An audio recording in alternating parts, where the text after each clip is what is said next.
My name is Pat Bosco, formerly Vice President of Student Affairs, Dean of Students at Kansas State University. This podcast gives us a chance to share specific strategies and techniques that I think will help improve our ability to be sincere and caring as we serve those who are important around us. A question we often ask to be polite is, what are we going to do when we grow up? It doesn't matter if we're a high school student or an adult. Sometimes we wonder if we're ever going to grow up and find the right career choice for us and the right path. It's always on everyone's mind. My granddaughter talks about being a veterinarian and a dancer. My grandson wants to be an architectural engineer and an inventor. Well, that's wonderful for an 8-year-old and 10-year-old, but they may change their mind along the way. And as adults, more now than ever, career choices are critically important.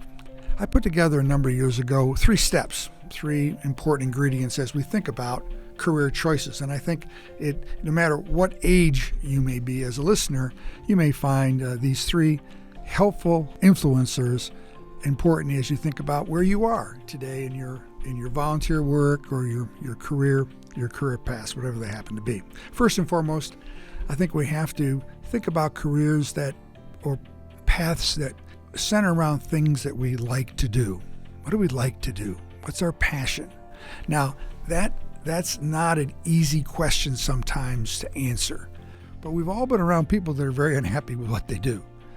They don't want to get up in the morning. They resent what they do. They illustrate that in the quality of their work or their body language, or more importantly, the way they treat others around them. They're just very unhappy. We don't want to be that person.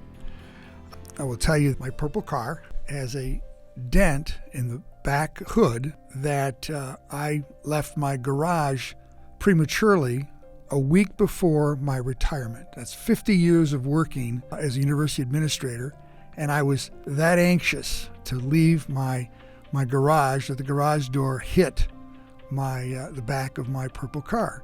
Now, I have a mark that I've not repaired, and it reminds me of the joy I had each and every day working on my career path.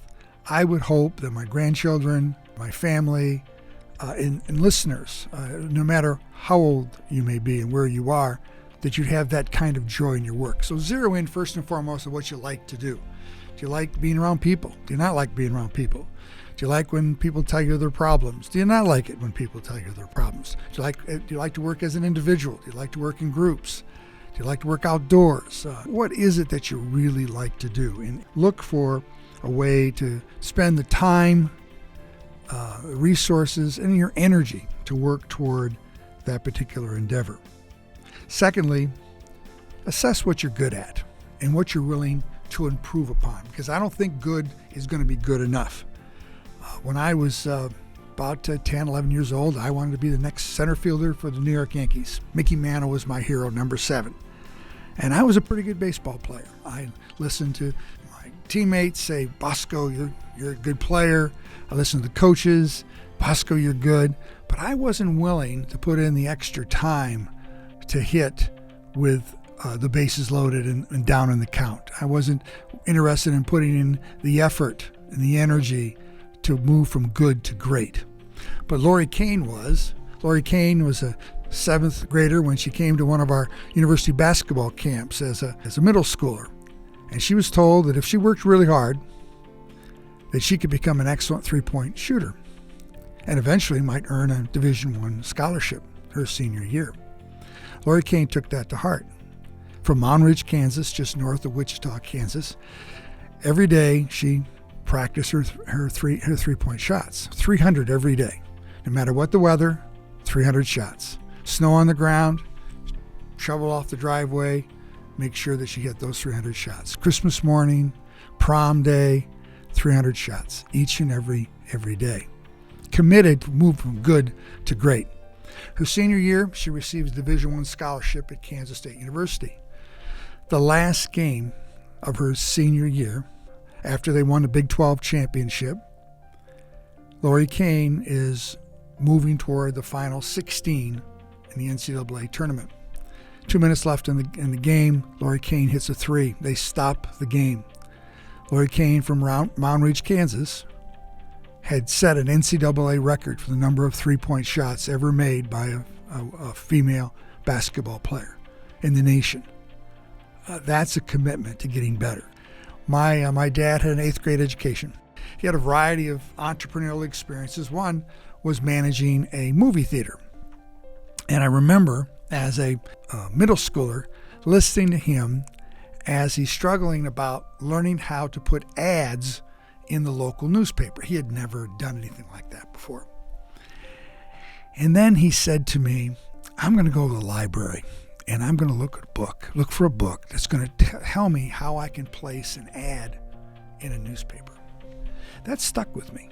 My dad didn't have a formal education, but knew enough to say, I can move good to great if I learn, if I go out of my way, outside my comfort zone, go to the library and pick out a book. Well, he did that. My point is that stuck with me. So when it came to coaching competitive fast-pitch softball, I went to clinics. I looked at videos.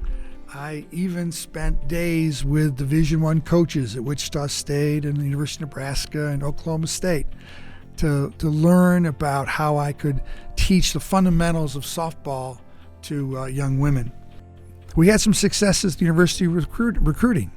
That wasn't by accident. I studied land-grant universities in states where they had liberal arts universities as their competitor.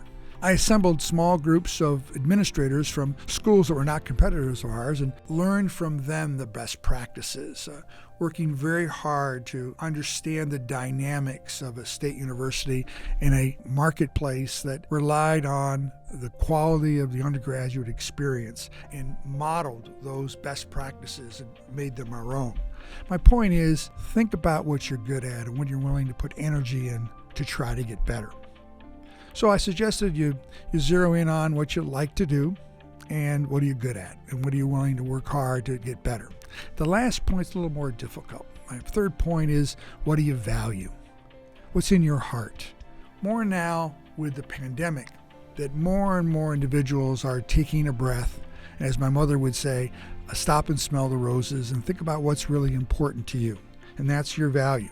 It may not be making the most money or getting that promotion. It may be being happy. And when you think about the job market and the number of people that are kind of waiting to kind of evaluate where they'd like to go for their next position, I think values become more and more important. Closer to home, families, a lifestyle that has meaning more today than ever before. As we think in terms of wanting to be part of something bigger than yourself, I think that's more evident today.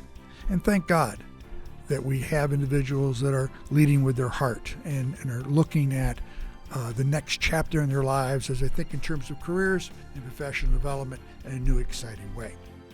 What do you want to be when you grow up? Take inventory of what you really like to do. Secondly, what are you good at? But what are you willing to get better at? And third, don't underestimate the power of what you value and what's in your heart and your character.